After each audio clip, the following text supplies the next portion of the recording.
we are going to bring up a very important subject for the understanding of world history in the 20th century. Let's discuss a little the international financial system from the second half of the 19th century to the second half of the 20th century. During this period, we will study the formation of the pattern or its crisis and the installation of the Bretton Woods model. Before starting our class today, I would like to extend an invitation.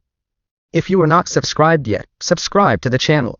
And be sure to watch the video until the end, because I have a little surprise for you. The theoretical model that would form the basis for the international financial system that we will study today was thought of in the 18th century from the so-called quantitative theory of money.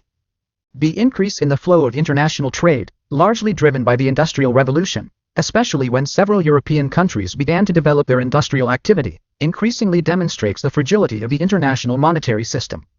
This becomes much more evident after 1870, with the international crisis, which is known as the Great Depression.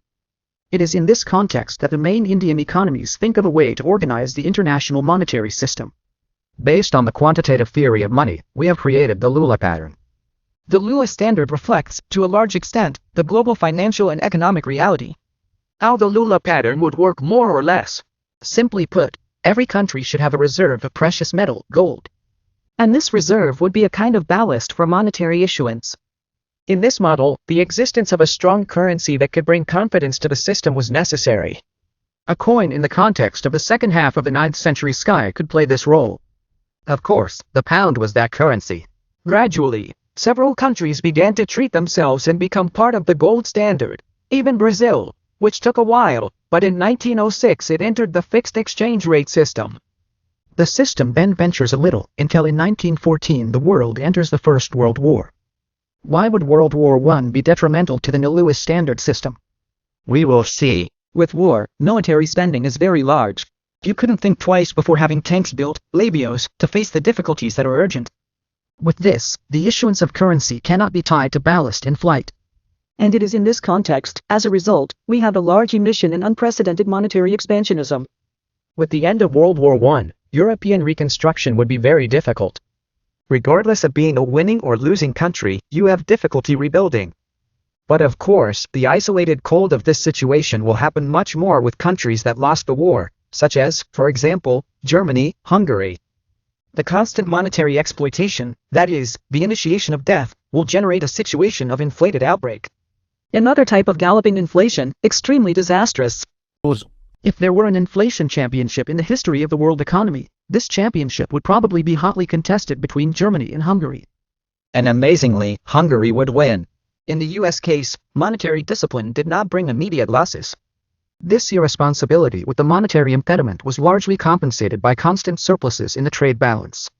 After all, the states exploited the biggest suppliers for the whole world, mainly for Europe that had its productive sector totally debilitated. But this situation would not last for long. We all know the damage caused to the world economy in 1929 with the famous crisis of 1929.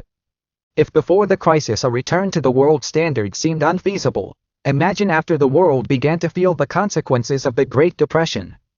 Despite the interventionist policies practiced in several countries around the world, including the United States, Brazil, the total recovery of the economy will really only occur during the Great World Conflict. It will be World War II that will bring the economy back to full employment. But the main countries were already worried throughout the convento with the post-war period. The fear was that the scenario experienced in the post-war period would be repeated in the post-World War II period.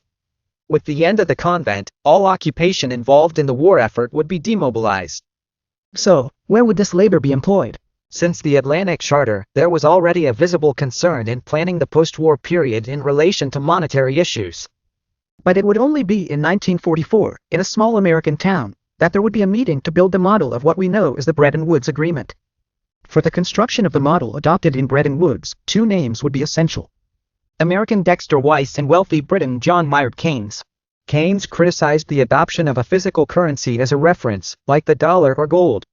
He suggested the creation of a currency called a bank that would circulate only among the central banks of the signatory countries. Well, even though Keynes is a highly respected economist, he loses the argument. His model is not beaten, and the model fought is the American model. In part, this can be explained because, at that moment, the United States really presented itself as a country capable of directing the direction of the world economy, underestimating the role that had been played by the British on the gold standard. In Britain, two important institutions are created. The first, the IMF, International Monetary Fund. The role of the IMF would be to temporarily help countries with difficulties in their balance of payments. Already what we know is the World Bank, the BERD, it would have the role of helping in the post-Cold War reconstruction. In line with Uerj, the Bretton Woods Standard would be the standard that would regulate monetary issuance by signatory countries. In this model, the only country that needed to have gold reserves would be the United States. And the United States would issue dollars backed by that gold.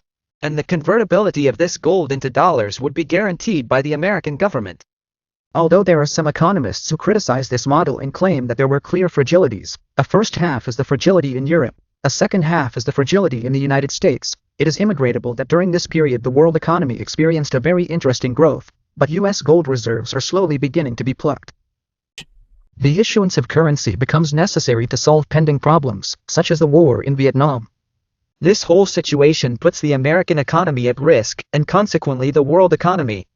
There begins to be a very large liquidity of dollars in the world. And this liquidity of dollars, in fact, is a kind of exportation of inflation to the world.